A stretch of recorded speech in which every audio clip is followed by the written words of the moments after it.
nosso semanário vai apresentar para vocês um pouco da Pastoral Kids. Nosso 2023 inicia com novos projetos e quem estará à frente pastoreando nossas crianças serão o tio Kelson e tia Tainá. Bom dia! Bom dia! Muito obrigado por esse momento, Senhor, aqui contigo, por estarmos na tua casa, para vir aprender da tua palavra, aprender a caminhar contigo, Senhor. Obrigada, Pai, por fazer parte. Leia a Bíblia e faça a oração. Alegria! Faça a oração. Faça a oração. Leia a Bíblia e faça a oração. Se quiser. Quero ouvir. Pedro, Tiago, João no barquinho. Pedro, Tiago, João no barquinho. Pedro, Tiago, João no barquinho no mar da Galileia. Jogaram a rede, mas não pegaram peixe. Jogaram a rede, mas não pegaram peixe. Pé para orar? Vamos ficar de pé. Não, vamos ficar de pé para fazer a oração, para falar com o Papai do Céu. Vamos lá? Xiii, tá todo mundo com preguiça. Senhor, meu Deus amado Pai, te agradeço por mais um dia da sua sabedoria, que cada criança que esteja aqui faz que seja abençoada na sua glória, faz que seja que cada criança que esteja aqui, que fique bem aqui com o Senhor. Jogaram a rede, mas não pegaram peixe no mar da Galileia. Jesus mandou jogar do outro lado. Jesus mandou jogar do outro lado. Jesus mandou jogar do outro lado do mar da Galileia. Puxaram a rede cheia de peixinhos. Puxaram a rede cheia de peixinhos. Puxaram a rede cheia de peixinhos no mar da Galileia.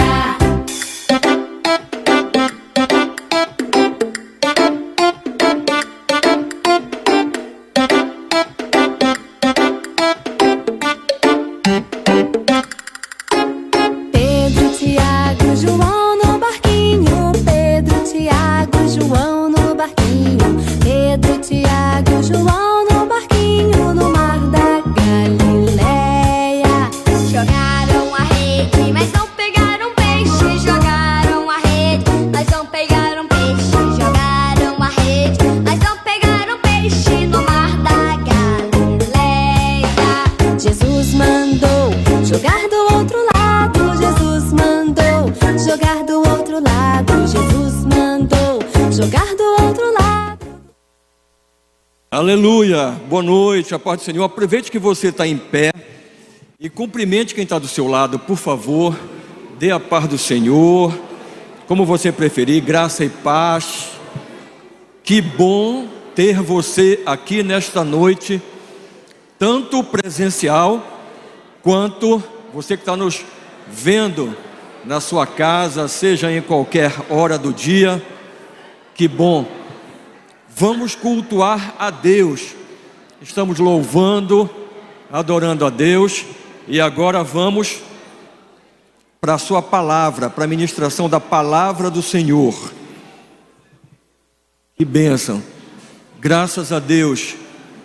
Eu acho que você é agradecido como eu sou por viver num país que a gente pode cultuar a Deus de modo livre. Graças a Deus. Eu queria refletir com você nesta noite em 2 Timóteo, capítulo 3, verso de 1 até o verso de número 9. Se você acompanha a igreja, embora a gente ainda não tenha colocado à disposição na nossa página do YouTube, mas no dia 31 e no dia 1º nós pregamos como que numa sequência sobre algumas recomendações do Senhor para a nossa vida neste ano, para a nossa vida futura, alguns alertas que o Senhor nos faz e eu creio que pelo seu Espírito está nos reavivando esses alertas. E hoje eu queria ir para a terceira parte dessa ministração, desses aconselhamentos que o Senhor está disponibilizando a mim e a você, para que a gente esteja preparados para o que virá e estejamos sempre confiando no Senhor, sabendo quem nós somos, onde estamos e para onde vamos, o que é uma raridade, e a gente só tem essa certeza com o Senhor no coração. Então vamos ler a palavra de uma forma total, esses 9 versículos, e em seguida a gente vai olhar cada um deles. Leiamos nessa tradução aqui que está projetada pela nossa mídia, ou na que você tem nas suas mãos. Lembre disto: nos últimos dias haverá tempos difíceis. Em algumas traduções, as mais literais, diz tempos terríveis, pois muitos serão egoístas, avarentos, orgulhosos, vaidosos, xingadores, ingratos, desobedientes aos seus pais, e não terão respeito pela religião. Não terão amor pelos outros e serão duros, caluniadores, incapazes de se controlarem, violentos e inimigos do bem. Serão traidores, atrevidos e cheios de orgulho. Amarão mais os prazeres do que a Deus. Parecerão ser seguidores da nossa religião, mas com as suas ações negarão o verdadeiro poder dela. Fique longe desta gente. Alguns deles entram nas casas e conseguem dominar mulheres fracas, que estão cheias de pecados e que são levadas por todo tipo de desejos. São mulheres que estão sempre tentando aprender, mas nunca chegam a conhecer a verdade. Assim como Janes e Jambres foram contra Moisés, assim também esses homens são contra a verdade. Eles perderam o juízo e fracassaram na fé. Mas não irão longe, pois todos verão como eles são tolos. Foi isso que aconteceu com Janes e Jambres. Senhor, que Tu possas continuar falando desta feita pela Tua palavra, e que, Deus, aquilo que Tu programaste não volte vazio de modo nenhum, mas que produza frutos a 30, a 60 e 100 por um. Que produza, Senhor, tudo aquilo que Tu já programaste em cada coração, em cada vida neste momento. Louvamos o Teu nome, adoramos o Teu nome e Te pedimos, Senhor, agradecidos, em nome de Jesus, amém. Você que está aqui no salão, tome assento. Essa tradução, eu confesso que não é a tradução de minha preferência, né? Porque ela não é muito literal. Eu prefiro uma tradução mais literal, mas é o que nós temos disponível para venda na internet, é a melhor de todas, é o melhor sistema. Então, em português, nós adotamos. Então, eventualmente nós fazemos alguma colocação, como agora, por exemplo, tempos difíceis, e no literal é tempos terríveis. Então há sim uma diferença, não é? Difícil é diferente de terrível, não é? Difícil nós vivemos todos os momentos, né, com as nossas dificuldades. Agora terrível é alguma coisa mais assintosa, não é? É mais preocupante. Mas eu queria só relembrar o contexto daquilo que foi as nossas ministrações anteriores, que Paulo, preso em Roma, né, nessa segunda prisão, agora já na reta final, né, ele já sabe, ele foi condenado e ele está esperando só aquele momento onde ele vai ser decapitado. Nesse momento, todos os apóstolos já haviam sofrido o martírio, exceto, lembram? João, né, que está numa colônia penal, numa ilha, né, Patmos, afastado, né, por obra de Domiciano, né? Então Paulo, ele escreve para aquele, no nosso conhecimento, o segundo pastor de uma igreja muito querida, não tenho dúvida disso, que é a igreja em Éfeso, aos Efésios, né? E Paulo escreve a um pastor jovem, com pouca experiência, e que tinha um problema de saúde. Lembram? Que Paulo recomenda que ele misture um pouquinho de vinho na água, possivelmente um problema como a Raceli, né? Filha do pastor Cardoso, pediu oração, que está tendo agora algumas dores estomacais, algum problema estomacal. E Paulo vem dar conselhos a Timóteo, esse jovem pastor da igreja. E é interessante que nesta cidade, né, é uma cidade assim muito importante, de cerca de 300 mil habitantes, mas que lá tem um epicentro espiritual. Lembrem que lá é uma das 7 maravilhas do mundo, é o templo de Diana dos Efésios, né? Essa entidade demoníaca que vem se travestindo em vários nomes femininos no decorrer da história da humanidade. Nós que conhecemos a Bíblia, que estudamos a Bíblia, né, sabemos disso, mas também lá havia o culto muito forte ao imperador romano, que era cultuado como Deus. Então, Paulo vem, como ele conhece, porque ele passou alguns poucos anos pastoreando esta igreja, muito preocupado, né, orientando a Timóteo por todo aquele contexto que ele enxergava. E o interessante é que isso, para nós, a Bíblia ela é fantástica, isso é muito atual, porque nós podemos transportar aquilo para o nosso contexto e tirar assim excelentes lições, como nós temos visto e aprendido. Lembrem também que quando a gente vai falar sobre isso, há várias perspectivas, e eu não sei qual é a sua, eu só procuro em Deus saber qual é a minha. Se é Deus falando pessoalmente comigo, Deus falando com a igreja, nós em termos de coletividade, aqui enquanto igreja Primeiro Amor, Deus falando para a igreja de uma forma geral, a sua igreja. Eu não sei exatamente qual é a abrangência disso e o que o Espírito Santo faz. Eu sei que ele está falando e não está estanque. Ele pode falar em 3, 4, 5 contextos diferentes. Isso é com o Espírito Santo. Mas eu tenho certeza que ele fala comigo, ele fala com a igreja aqui presente, ele fala com a igreja que está nos assistindo. Ele fala com pessoas que se dizem igreja e não são, e que provavelmente estão assistindo ou vão assistir. Eu sei que a palavra de Deus, ela é penetrante. E uma das coisas que a gente pergunta logo quando a gente escuta isso é: Deus perdeu o controle? Nossa, porque nós lemos, você está lembrado, nós lemos coisas assim que são muito pesadas, muito puxadas. Será que Deus perdeu o controle? Já havia mais ou menos, entre Paulo escrevendo, a igreja sofrendo aproximadamente 3 anos de perseguição. Lembra de Nero?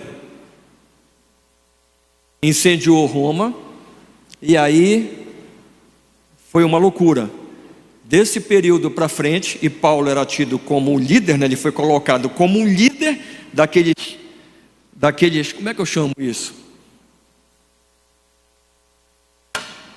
Aqueles revoltosos, terroristas espirituais, não sei bem como é que a gente chama, mas Paulo depois era tido como um líder, né?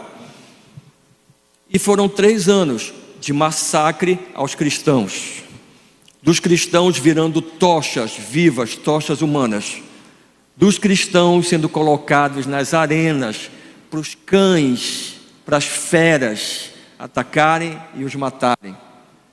Nossa, Deus perdeu o controle. Volta um pouquinho. Na época de Jesus, era diferente esse contexto? Ou essas pessoas que nós lemos aqui, elas estavam presentes na época de Jesus? Jesus foi traído, injuriado, espancado, caluniado. Ele sofreu todo tipo de perseguição. Jesus foi levado à morte. Deus perdeu o controle? Não. Há um propósito para Deus em todas as coisas. E é isso que eu quero conversar com você, porque às vezes a gente imagina que o fato das coisas não estarem exatamente como nós pensamos, ou a vida às mil maravilhas, é porque Deus perdeu o controle. É porque eu ou você ou está em pecado, ou a igreja está em pecado, ou seja lá o que for. E nós precisamos buscar de Deus o entendimento do Espírito Santo, que é para a gente não pensar besteira. Senão diz assim: puxa, a vida do cristão não tem mais sofrimento, não tem dificuldade, não fica doente. Quem é pobre porque está em pecado, quem não tem recurso está em pecado. É assim que funciona? Não, não é assim que funciona. Jesus falou para mim e para você que nós teremos tribulações. E se há alguma coisa que ele falou muito claro que a gente teria, era luta e tribulação. Mas ele falou também que depois da luta, e da luta principal, que é o que mais importa, a vitória estaria garantida. Porque ele diz literalmente que ele venceu o mundo, e ele não precisava vencer coisa nenhuma, porque ele é o criador do mundo. Ele venceu para que eu e você tivéssemos a vitória no seu nome. É por mim e por você. Ele não perdeu o controle. Mas vamos analisar essas coisas aqui. Vamos analisar direitinho, né? Essas coisas, elas não são, como eu falei, muito novas, né? Isaías, capítulo 5, verso 20, ele fala algo muito interessante. Ai dos que chamam de mal aquilo que é bom, e que chamam de bom aquilo que é mal, que fazem a luz virar escuridão e a escuridão virar luz, que fazem o amargo ficar doce e o doce ficar amargo. O que ele diz com isso? E esses tempos lá que Isaías está relatando são sombrios, tempos de inversão de valores. E na semana passada até comentei um pouco sobre isso. Lembro bem, e quem não está vindo para a EBD, você está perdendo aulas excepcionais. Se você não viu ainda, entre na página do YouTube, recupere a aula da semana passada do nosso mestre Max, e você vai ver que aula espetacular. E depois a gente comentando alguma coisa, né? Assim meio que entorpecido com aquelas coisas, nós falamos: pessoal, lembrem do que ele está falando nesse aspecto da moral, da ética, da verdade. O mundo está líquido, está relativizando tudo. Eu tenho a minha verdade, tu tens a tua verdade. O costume está ligado, você sabe, com isso, né? O que eu penso que é certo e que é errado é diferente do que você pensa. Tudo é relativo. Olha só que confusão o mundo está entrando. Mas na verdade, nós que conhecemos sabemos que a verdade não é relativa. Portanto, as coisas que advêm dela também não são. Nós sabemos em quem cremos, sabemos que a Bíblia é a palavra de Deus. Isaías, 700 anos antes de Jesus, ele vem falar sobre isso. E hoje nós tivemos mais uma aula espetacular. Dessa feita foi o professor Eduardo, falando sobre ideologia de gênero. É muito boa, muito consistente, derrubando falácias e narrativas que hoje são perigosas, mesmo citando as fontes, mesmo citando a não pseudociência, né? Não citando ciência como um processo sistematizado de conhecimento, porque isso não quer dizer conhecimento acabado e nem verdadeiro. É um processo de sistematização de conhecimento. A ciência séria, ela vem dizer justamente o contrário do que as narrativas que estão nos impondo através de uma imprensa que, obviamente, uma parte dela que é paga, como qualquer empresa, né, está sendo colocada para dizer. Não é espontâneo. não é? Se fala muito sobre juramento de jornalistas e tal, sobre ética. Como eu falei, tudo isso é muito relativo. Para nós, que não temos essa relatividade, não é? É assim muito claro. Também para você que está nos escutando, né, que está vendo em qualquer momento, essa é a opinião da igreja, dos crentes, não é? Que a gente fala que são os cristãos, não é? Que tem a Bíblia como regra de fé e de prática. Não é que conhecem a Bíblia. Eu estou vendo, por exemplo, pessoas comunistas citando a Bíblia. Eu acho muito engraçado, é quase uma piada. Porque o comunismo é a antítese da Bíblia, é a antítese de Deus, é a negação de Deus e de tudo que se nomeia a Deus. Mas citam a Bíblia, cara, podem citar, sem fazer nenhuma correlação, mas levando para um extremo. Você que conhece a Bíblia sabe que quando Jesus esteve no deserto, o nosso inimigo o tentou citando o quê?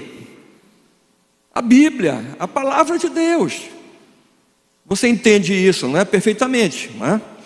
Por favor, não estou fazendo nenhum comentário pejorativo, estou falando do que nós cremos, do que a palavra de Deus diz, que nós acreditamos.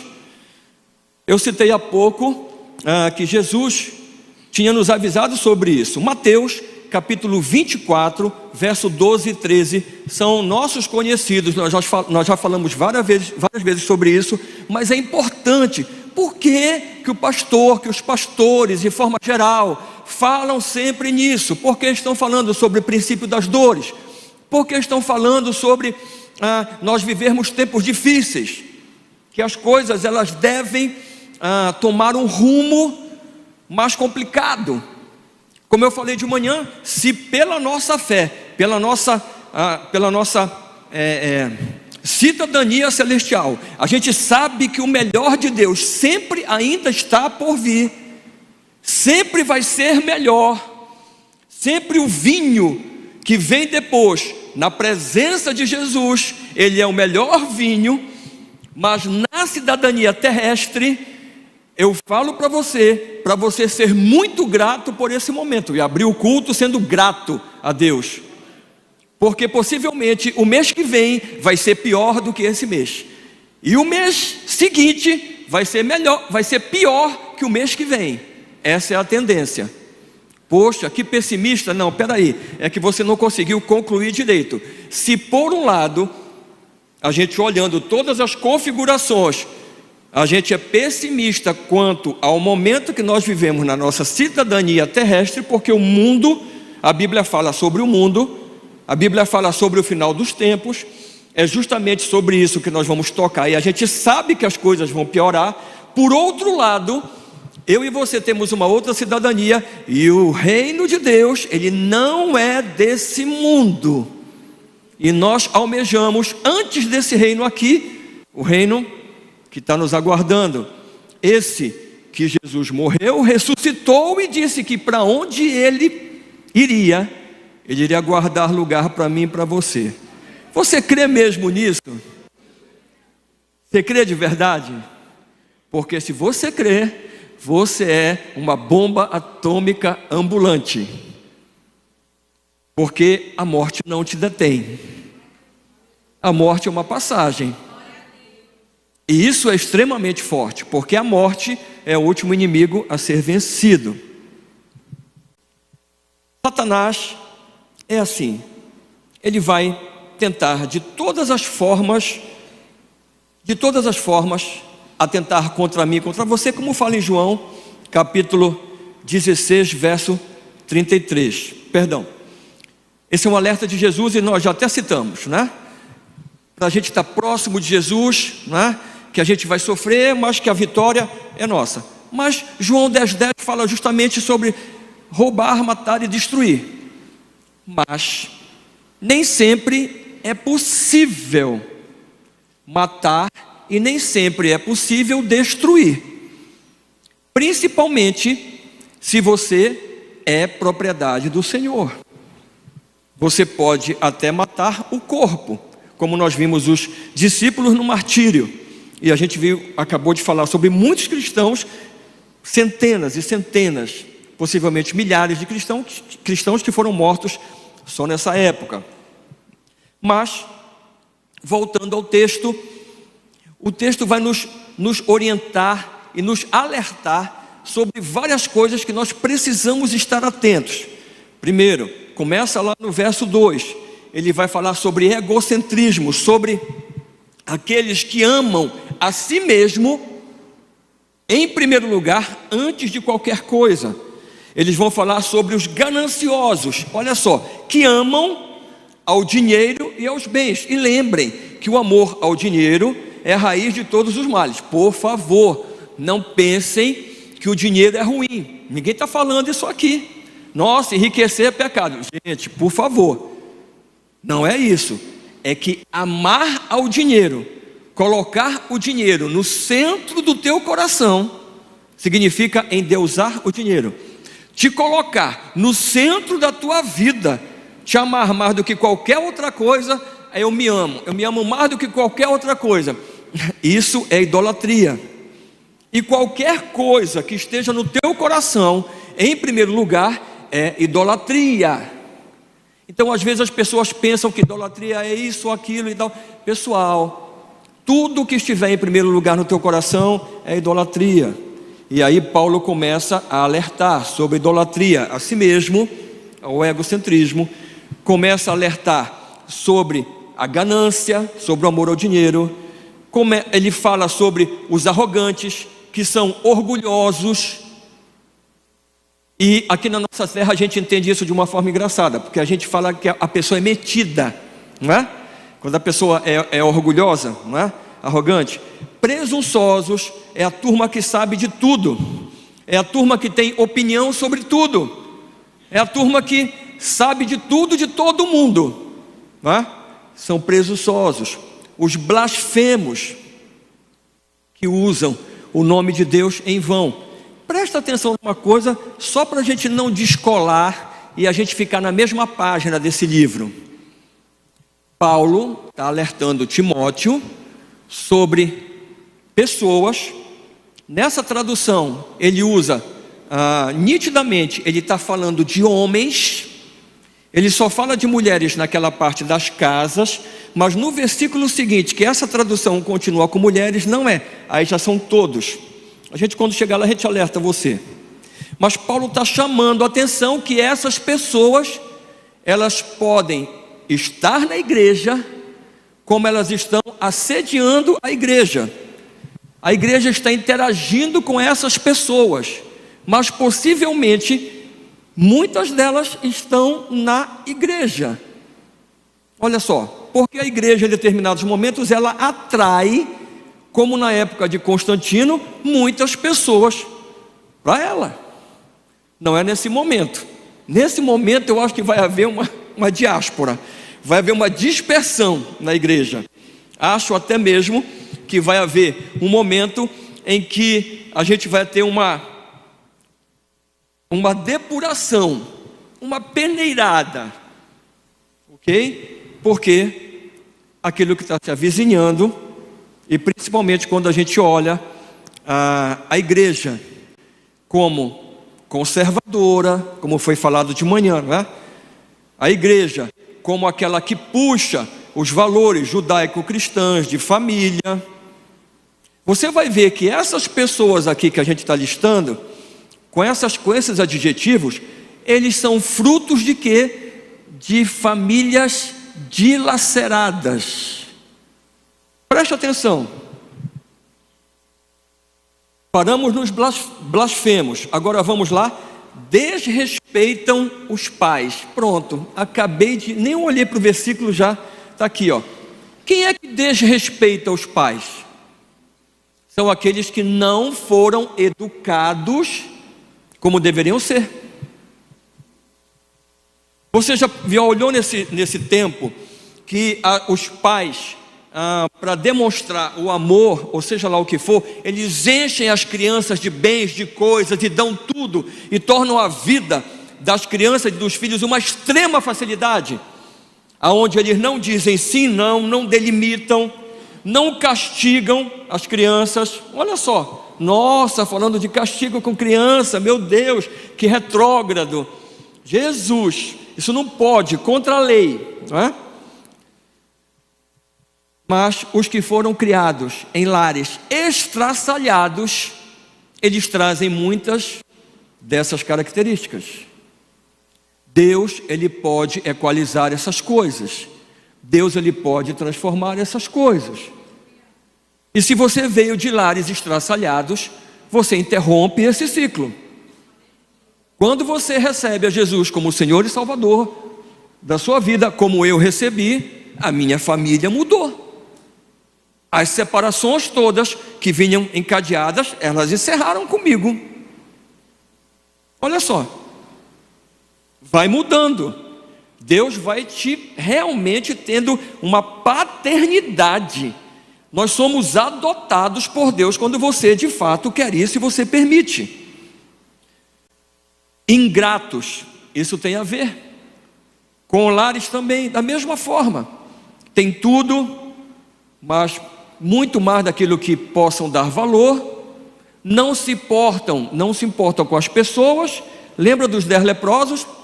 Chamamos, curou, vão para a vida, não voltam para dizer obrigado. Ímpios não conhecem a Deus, são incrédulos, não têm fé. Meu Deus, sem amor, eles cultivam o desprezo. O inimigo do amor é o desprezo. Incapazes de perdoar e, portanto, não são perdoados. E quando você não perdoa, quando você não é perdoado, o teu coração, ele enche de rancor, um rancor invisível, penetrante, com os tentáculos, com as raízes, que muitas vezes você luta com elas, e você acha que não vai te fazer nenhum mal, e ela vai penetrando no teu coração, e vai cobrindo o teu coração como trevas. A falta de perdão nos impede de sermos perdoados. A falta de perdão nos tira do céu. E nós crentes não queremos perdoar. No entanto, nós fomos perdoados do caminho para o inferno.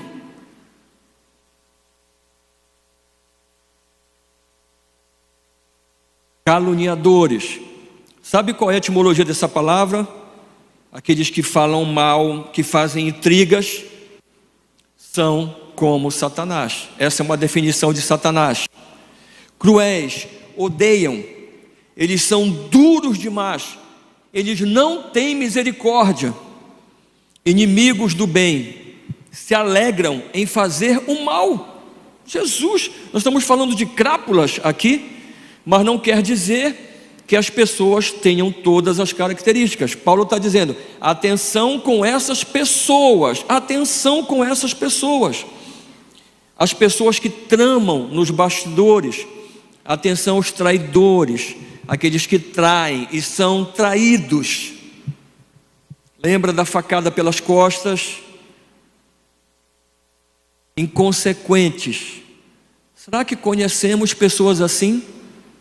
Que agem sem pensar nas consequências, que agem por impulso e são inconsequentes porque tem os papais e as mamães e tem as pessoas que vão acolhê-los, que vão tirá-los das encrencas, que vão consertar todas as coisas. Orgulhosos, não sabem o que é humildade. Geralmente a pessoa orgulhosa, ela quer ser elogiada, quer ser distinguida, reconhecida. Amigos dos prazeres, hedonistas, só se sentem bem quando os prazeres são satisfeitos. Buscam o tempo todo os prazeres mais do que a Deus. Não querem compromissos, não querem pagar preço, não. Eles só querem se deleitar nos prazeres. A partir do verso 5, aparência de piedade. Você sabe o que é isso? Aqueles que aparentam misericórdia, dão as esmolas na frente dos outros, para as pessoas verem, são fingidos, hipócritas, eles negam o poder da piedade, que também é misericórdia na tradução. Jeremias 31:3, ele dá um alerta sobre isso. Vejam só como é importante a misericórdia do que está sendo falado aqui, que tem aparência de piedade, aparência de que são misericordiosos, mas não são. Olha só, eu vindo de longe, apareci a eles. Olha Deus falando para mim e para você: povo de Israel, eu sempre os amei e continuo a mostrar que o meu amor por vocês é eterno. Na tradução literal diz: eu te atraí com misericórdia e o meu amor por ti é eterno. Deus nos atraiu para Ele por misericórdia, com misericórdia, por causa do amor eterno. Imagina se você, que foi atraído pela misericórdia, não é misericordioso. Imagina você que foi perdoado e não perdoar. Você anula a eficácia da palavra de Deus sobre a tua vida. E Paulo fala: te afasta destes também. Verso 6, sobrecarregados de pecados sexuais.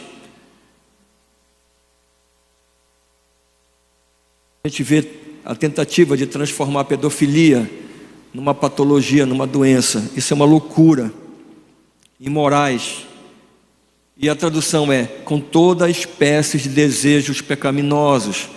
Eu lembrei daquela exposição, daquelas coisas, zoofilia, tantas coisas nojentas. A pessoa se afasta de Deus e aquilo já não tem mais nenhum parâmetro. São desejos incontroláveis. Olha o verso 7, ele fala sobre as pessoas que estudam, que estão sempre querendo estudar e estudando, mas não aprendem, não conhecem a verdade. São pessoas que têm o coração mau. Ele fala sobre uma coisa interessante, que é a única vez que é falada na Bíblia, justamente no verso 8, fala sobre Janes e Jambres. E eu nem vou ler os versículos, mas se você olhar Êxodo, vai aparecer e você vai relembrar. Êxodo 7, 11 e 12. Êxodo 8, 7, 8, 18, 8, 21. São versículos que falam sobre aqueles magos egípcios. Lembra que quando Moisés chegou com Arão no Egito para liberar o povo, falar com o faraó, ele começa e joga a vara, e aí vem os magos e jogam a vara também. A vara de Moisés se transforma numa víbora, aí eles jogam a vara também e se transformam. Mas relembre o texto, eles fizeram isso, imitaram o poder de Deus na vara, imitaram o poder de Deus, fizeram igual quando Moisés toca no rio e o rio vira sangue. Eles fizeram a mesma coisa. Quando a praga de rãs, eles fizeram a mesma coisa. Olha só a eficácia. Dá uma olhada na eficácia do poder das trevas. Nos piolhos, olha só. Daí para frente eles já não conseguiram mais. E o que é que os escritos paralelos e as tradições judaicas diz? Que Janes e Jambre eram esses dois mágicos egípcios. E mais, isso aí a gente obviamente não é bíblico, mas tem vários textos, e a tradução judaica é clara, que diz que eles, se converteram. Olha só o perigo, e entraram na igreja como convertidos. Eles se juntaram ao povo e saíram do Egito, lembra? Com o povo. E é atribuído a eles a influência direta por ocasião da adoração ao bezerro de ouro. A tradução judaica diz que quem estava por trás? Janes e Jambres.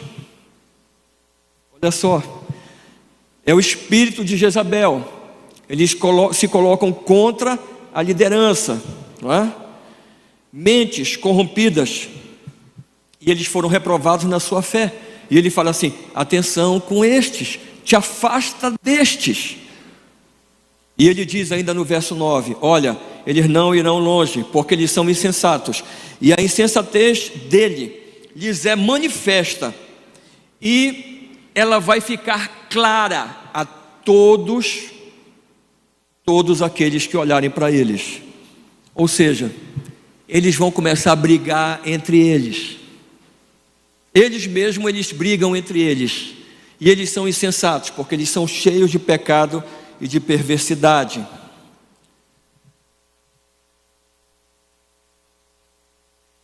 Eles são influenciadores. A gente precisa entender que o nosso inimigo, ele realmente quer destruir eu, você, ele quer nos destruir. Ele quer nos matar, esse é o objetivo. Mas se nós somos de Deus, ele já não nos consegue matar, a não ser o nosso corpo, se o Senhor o permitir. Eles conseguem roubar se nós não vigiarmos, se nós não estivermos atentos, se a casa não estiver guardada. Mas se Deus estiver vigiando, não, a gente precisa vigiar por nós mesmos, pela nossa própria vida, mas a gente precisa vigiar pela nossa família. A gente precisa vigiar por quem está perto da gente. Nós pais precisamos vigiar os nossos filhos. Jesus, as mulheres precisam vigiar os maridos precisam vigiar as mulheres. Assim, poxa, essa é uma conversa meio neurótica, está falando para vigiar todo mundo? Não, a vigilância é no sentido da gente se importar, de saber o que está acontecendo, de orientar, de não deixar solto. Hoje os pais que deixam as crianças soltas, nessa imundície que nós estamos vivendo, qual vai ser o retorno? Qual vai ser o retorno dos adolescentes? Se os pais não se importarem ou se largarem esses meninos à própria sorte nas escolas, que influência eles estão sentindo? Hoje você tem uma maquinazinha aqui, um computador de mão, que você acessa qualquer coisa e vê qualquer coisa. Nós precisamos nos importar uns com os outros. Olha, algumas táticas eu fiquei pensando de como ele usa, nosso inimigo, ele trabalha e como ele faz. E eu fiquei pensando na minha própria vida e como é que ele age. Então eu coloquei algumas aqui para vocês. Isso a Mônica de vez em quando me chama atenção. Nosso inimigo, ele maximiza os problemas e minimiza as soluções, as coisas boas. Ele tenta tirar o teu foco daquilo que é importante e bota o teu foco naquilo que é negativo. Então você passa a ser uma pessoa negativa porque só vê coisas ruins. E você não vê o bom. E você não vê que você está aqui. Quantas pessoas estão numa situação terrível? Quantas pessoas estão sofrendo? Os livramentos que Deus te deu. Sabe, quando eu acordei de manhã e eu vi a mensagem da Luciana, falando que o Joelson já tinha sido operado de novo, que tinha passado a primeira noite sem dor, eu disse, glória a Deus. Estava sofrendo tanto, não havia mais remédio, droga que pudesse parar a dor. Meu Deus! Nós estamos sendo gratos, a gente está realmente enchendo a nossa vida de foco nos problemas, maximizando os problemas e não prestando atenção nas coisas boas, não dando valor para quem está do teu lado, quem colocou. Você não dá valor para o teu marido, você não dá valor para a tua esposa, você não está dando valor para as coisas que você tem. A Bíblia fala para mim e para você, e palavras de Jesus, a gente tem o que vestir, o que comer, o que se cobrir, que a gente se acomode às coisas simples. Nós estamos nesta terra rumando para o céu, nós somos peregrinos. Ele vai distrair a tua atenção. E sabe como é que ele faz isso? É a mesma coisa que eu falei agora. Ele vai colocar distrações. É igual quando você lança aquele míssil lá no Top Gun e você bota aquelas distrações, não é? Para o míssil, se for de calor, o calor lá, pegar um míssil, explodir sem acertar o avião ou o navio. Ele vai tentar de todas as formas te distrair no teu caminho, na tua jornada, porque ele quer te tirar o foco de Deus, ele quer te tirar o foco do céu, e é isso que ele vai fazer. Sabe outra coisa que ele faz? Escutem, eu estou falando duas coisas, vou falar a terceira, e eu disse para você que eu peguei isso da minha própria experiência, eu fiquei analisando rapidinho, hoje à tarde. ele traz o desânimo. Ele tenta de toda forma colocar o desânimo na tua vida, tirar a tua vontade. Às vezes ele usa até uma patologia, né? Os médicos sabem disso. Às vezes uma carência de uma vitamina, às vezes uma carência de um hormônio, às vezes é físico. Ele vai te induzindo a consumir alguma coisa ou deixar de fazer alguma coisa para criar um fato gerador que vai te levar à ansiedade. E às vezes é patológico, você tem que ir para o médico, você tem que fazer check-up. Mas há também o espiritual muito forte. E o espiritual ele vem para te desanimar, para tentar te levar à depressão, para te deixar cansado. Por quê? Quando ele tira o teu ânimo, você perde a vontade de buscar a Deus. Ele vai tentar 1000 dificuldades, ele vai inventar doenças, dores, ele vai colocar parentes, visitas, ele vai colocar acidentes, tudo ele vai tentar fazer, acredite, para te impedir de vir para a igreja, para te tirar de liderança, para fazer com que você abandone as coisas, porque você vai enfraquecendo, você não vai para a igreja, você vai enfraquecendo, você não está trabalhando na obra, você vai enfraquecendo. Ele vai colocar na tua cabeça que tu tem que ter ano sabático, que tu tem que ter isso ou aquilo. Ele vai tentar jogar com desânimo, ele vai inventar dificuldade, e você pensa, não, é porque isso, porque aquilo, meu filho ficou gripado, justamente na hora de ir para a igreja, aconteceu isso ou aquilo. Meu irmão, peça para Deus abrir os teus olhos espirituais. Poxa pastor, não é só isso. Não, não é só isso, eu acabei de falar de patologias clínicas, médicas, mas eu estou falando para você, olhe a parte espiritual também, e principalmente, porque a nossa vida eterna é maior do que a nossa vida aqui na terra, muito, muito, muito maior, não há comparação. Ele vai te desanimar, ele vai te botar a igreja tal, ele vai te botar o louvor, ele vai te botar o pastor, ele vai te botar a cor, ele vai te botar tudo, e você não está percebendo que ele está tentando te desviar. E você está achando que o gramado do vizinho é mais verde, e ele está trabalhando na tua mente. Ele é sutil, ele é esperto. Sabe outra coisa? Ele vai tentar roubar a tua alegria, ele vai tentar plantar tristeza em você, ele vai tentar te jogar na depressão, e você vai ver, nossa, eu tenho o direito de ficar triste. Ele é tão esperto que às vezes você está querendo e você está contente com aquele estado depressivo, aquele estado ansioso, e que você acha que como todo mundo ficou depois daquele negócio que teve aí pelo mundo, né? Então você tem o direito de ficar também. Tudo isso ele vai colocando, é uma batalha na mente. Satanás, ele batalha na mente. Olha como é. Romanos capítulo 12, verso 2, ele diz, para a gente não se conformar com este mundo, e para a gente se renovar pela palavra de Deus. Não se conformar é não entrar na forma, é sair da forma do mundo. Não aceite o que o mundo diz, não aceite o que o mundo te oferece. Lembre de Daniel, não aceite. Se renove o seu entendimento pela palavra de Deus, porque assim você vai experimentar qual é a boa, perfeita e agradável vontade. E você sabe qual é a boa, perfeita e agradável vontade? É que você seja feliz, absolutamente feliz, e que você tenha, não essa felicidade momentânea, passageira, mas tenha uma felicidade eterna. Será que você consegue entender, mesmo ficando velho, mesmo doendo alguma coisa, mesmo tendo problema daquilo e dali?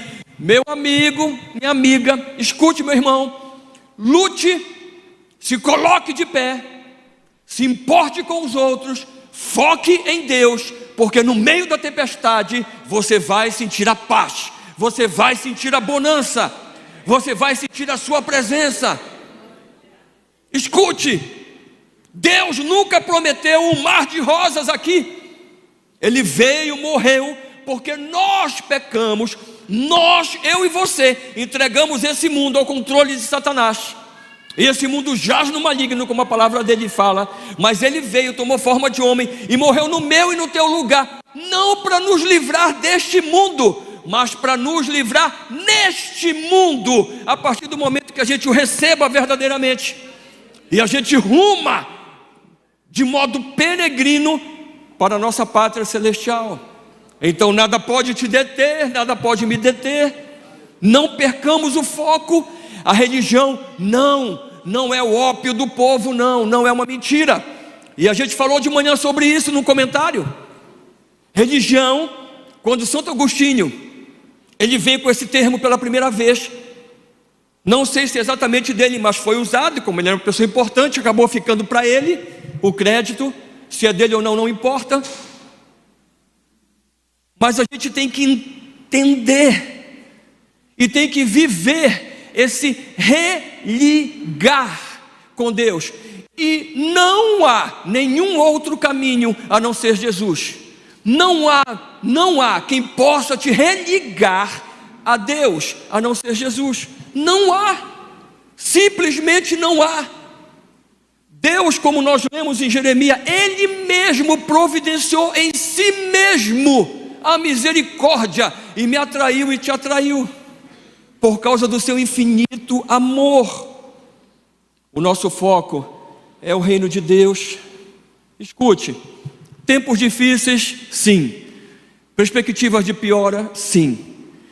Deus perdeu o controle? Não perdeu o controle. Deus te ama, sim. Deus faz qualquer coisa por você, sim. Ele já fez e continua fazendo, e continua te guardando, e continua me guardando, apesar da minha chatice, da tua chatice, da tua desobediência, da minha desobediência, apesar das decepções que a gente causa nele. Ele não abre mão de mim e de você. Ele não abre mão. Isso não é uma mensagem positivista. Ninguém é louco de pregar essas coisas.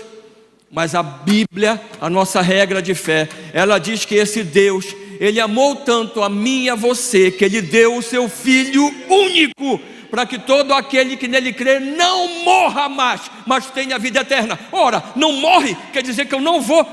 Não é o teu corpo, que é perecível, que veio do pó e vai para o pó voltar. Mas é a tua alma, que é imortal, é quem você é de fato. E quem você é de fato, quando você recebe esse Senhor e Salvador, e você entende que o mundo está cheio de gente como essas descritas por Paulo a Timóteo, alertando, e é um alerta para mim e para você, para nós ficarmos assim muito observadores, que a gente precisa fugir dessas pessoas, que a gente precisa se afastar. Nós rumamos para o céu. Nós rumamos para o céu. Amados, eu e você, nós temos que fazer força todos os dias. O céu é tomado por esforço.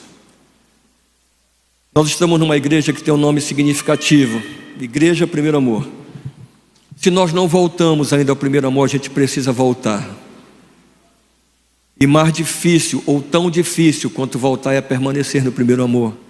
Permanecer na singeleza do Evangelho, da Palavra de Deus. De fato, apesar de toda essa luta, de toda essa loucura, a gente precisa ter fé e entregar as coisas para o Senhor. Amados, a igreja, ela é incrível, porque na igreja a gente se alimenta. A igreja nos ajuda, a gente aperta a mão uns dos outros. Igual quando eu falei para você, aperte a mão do seu irmão, dê um abraço nele. Corpo, a gente faz parte de um corpo incrível. Ele nos reuniu aqui, Ele nos mantém aqui, Ele nos guia aqui, não para que a gente feche essa porta como a de um cofre, não, mas para que a gente abra as portas e alcance as pessoas, como eu e você fomos alcançados. Mas para que a gente tenha cuidado com o mundo, porque o mundo ele jaz no maligno. O mundo e a igreja está interagindo, porque ela tem uma área de interseção perigosíssima com o mundo. Por favor, faça assim, faça assim. faça, obedeça. É essa área de intercessão perigosíssima com o mundo. Sou eu e você. Não é a parede, não é o chão, não é eu e você. Aí a gente precisa estar alicerçado na palavra de Deus. A gente precisa fazer força, ir para a EBD, vir para o culto. A gente precisa se engajar na igreja. A gente precisa botar o nosso foco em Deus. A gente precisa se fortalecer, assim como nós nos alimentamos materialmente, nós precisamos nos alimentar espiritualmente. Reaja, em nome de Jesus, lute e traga à memória aquilo que te traz esperança. Eu elevo meus olhos para os montes, de onde virá o meu socorro? O meu socorro, o teu socorro, ele vem do Senhor. Ele vem do Senhor. O Senhor perdoe, e apesar das dificuldades, eu vejo até alguma discussão no grupo, de alguma coisa, de outra, para mim, na minha opinião, alguns heróis que hoje são tratados de uma forma pejorativa, e tinha que ser, porque uma das características é atribuir aos outros o que você é. Não é verdade? Lembre de uma coisa, para terminar, Romanos capítulo 8, verso 28. Guarde isso no seu coração, por favor. Tempos de dificuldade, tempos de angústia, tempos de tristeza, dificuldade, eu e você, todo mundo vai ter. Olha só, você toma uma decisão, você vai ter dificuldade. Você não toma esta decisão, você vai ter dificuldade. Você faz uma coisa, você vai ter uma dificuldade. Você faz outra coisa, você vai ter dificuldade. Você não faz, você vai ter dificuldade. Você já percebeu que para onde você se mexer, fazendo ou não fazendo, você vai ter dificuldade? Então, amado, amada, absorva a dificuldade, porque ela faz parte do mundo, e você vai ter que lutar contra isso. Você vai ter que lutar de uma forma ou de outra contra as circunstâncias. Ah, Deus, eu queria tanto um carro. Eu queria tanto, Senhor, um carro. Aí você compra um carro. Aí o carro dá problema. Ah, que porcaria de carro, não quero um carro. Não quero. Mas espera aí, qual é a dificuldade que tu queres? A dificuldade era antes, quando tu andava de ônibus. Agora que tu tem carro, a dificuldade agora. Em tudo, dai graças. Gratidão. E lembre, o Deus que tu serves, o Deus que tu cultuas, Ele é onipresente, onipotente, onisciente. Ele não vai te abandonar. O sistema político muda, o sistema, seja lá qual for, muda, mas Deus não muda. Deus nunca mudou, nem nunca vai mudar. O amor dele, ele só cresce. Se é possível, eu acho que não, por mim e por você, porque o amor dele é infinito. A misericórdia de Deus é a causa de nós não sermos consumidos. Ele nunca vai te abandonar. Isso, eu repito, é Bíblia, não é positivismo. E lembre de uma coisa, apesar das circunstâncias, todas as coisas cooperam para o teu bem, para aqueles, como você, que foi chamado para o propósito de Deus, conforme o seu planejamento.